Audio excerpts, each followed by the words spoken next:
Hello everyone, JDev, creator of the JDev Entertainment Network, has returned once again to give you precisely what you want, which of course would be more of me because I'm in such high demand, and quite frankly I'm all you're going to need, especially with this coronavirus stuff going around. Giving you gals and guys another Ozark Season 3 episode recap video, but before I continue with that, it's very important if you're not caught up with where I am recapping Ozark, so make sure you pay attention to that episode title that I add in the description. If that's the case, I recommend that you just stop watching this video to stay away from any potential spoilers. And for the rest of you, there's a few things I need you to do. Won't take long at all. Go ahead and like this video. You can share the video. You can leave me a comment with your thoughts, overall score, and anything Ozark related up to this point. And last but not least, hit that sub button, subscribe to the channel, and join the team. Those things help me out. They help the channel out. I greatly appreciate it. Of course, I want everybody to stay safe out there. Keep the social distancing going on.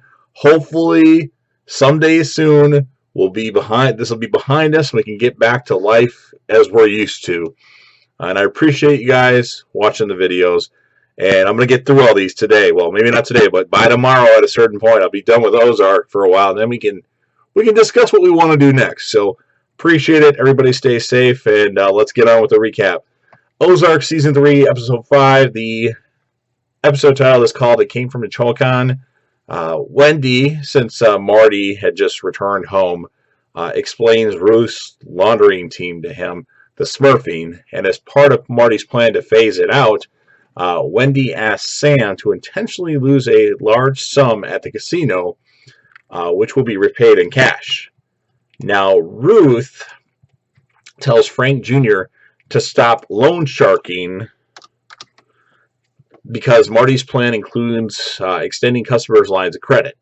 Now, under Navarro's instructions, Wendy and Marty buy a Kentucky horse farm to have.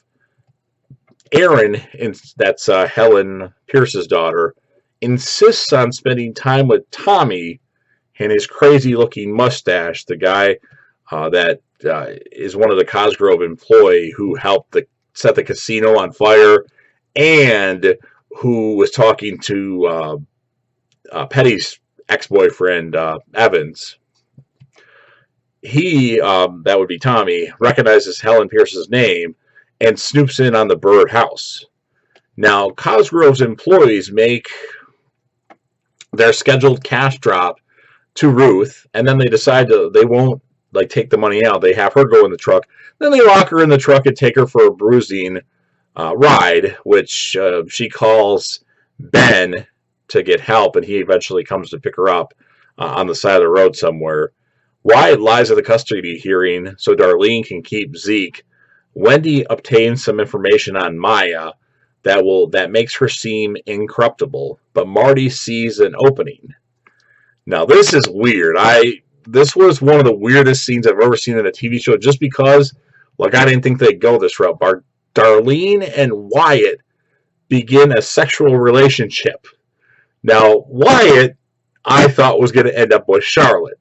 And now they're, not even talking because, I don't know. But Darlene restarts her heroin business. Wendy asks Sue to help maneuver Marty into agreeing with Wendy, and that's the marriage counselor that Marty pays to mostly side with him, and now Wendy wants to offer money to her to side with her, so this is going to be a clusterfuck, you can already tell. Ben covers Frank Jr.'s car in birdseed, and a flock of birds causes extensive damage to his car. Helen gives Marty client information he uses to bait Maya. Navarro operatives at the horse farm galled the prize stud belonging to Navarro's enemy, Laguenes, and the episode ends with Marty telling Maya that he went to Mexico to see Navarro and that he was held hostage, and he pretends to cooperate with her, but he's trying to get her to join their side. So we'll see where that goes, but it's certainly an interesting development. The whole Wyatt and Darlene thing has me very confused.